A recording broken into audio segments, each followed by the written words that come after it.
యాదాద్రి భువనగిరి జిల్లాలో బీజేపీ అగ్రనేతల బృందం భారీగా పర్యటించింది. ధాన్యం కొనుగోలులో రైతన్నలు పడుతున్న ఇబ్బందులను నేరుగా తెలుసుకునేందుకు assembly BJP floor leader Eleti Mahesh Reddy నాయకత్వంలో ఎమ్మెల్యేలు సూర్యనారాయణ గుప్తా, రాకేష్ రెడ్డి, వెంకట రమణారెడ్డి, మాజీ ఎంపీ బూర నరసయ్య గౌడ్ కలిసి భువనగిరి మండలం వడపర్తి గ్రామంలోని ఐకేపీ కేంద్రాన్ని సందర్శించారు. కేంద్రంలో ఉన్న వరి ధాన్యపు కుప్పల వద్దకు వెళ్లి రైతాంగంతో నేరుగా మాట్లాడారు. కొనుగోళ్లు ఎందుకు ఆలస్యం అవుతున్నాయి, ఐకేపీ కేంద్రాల్లో ఎదురవుతున్న సమస్యలపై అన్నదాతలను అడిగి తెలుసుకున్నారు. ధాన్యం పూర్తిగా కొనే వరకు రైతుల పక్షాన పోరాడతామని ఈ సందర్భంగా బీజేపీ నేతలు భరోసా ఇచ్చారు.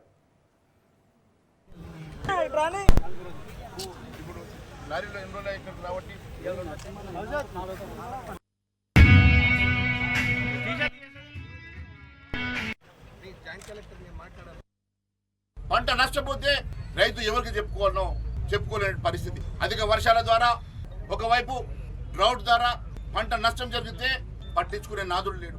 ఫసల్ బీమా యోజన కేంద్ర ప్రభుత్వం అన్ని రాష్ట్రాల్లో అమలు చేస్తూ ఉంటే కనీసం ఫసల్ బీమాలో మీరు జాయిన్ కావాలన్నటువంటి ధ్యాస కూడా లేనటువంటి ప్రభుత్వం, రైతులను నిండుగా నిట్టేటా ముంచినటువంటి ప్రభుత్వం, ఇచ్చిన హామీ ఒక్కటి కూడా నెరవేర్చిన ప్రభుత్వం, ఏ రైతుల ఓట్లతోటో గద్దెనెక్కినవో ఆ రైతులను నట్టేట ముంచినటువంటి ప్రభుత్వాన్ని ప్రశ్నిస్తా ఉన్నాం.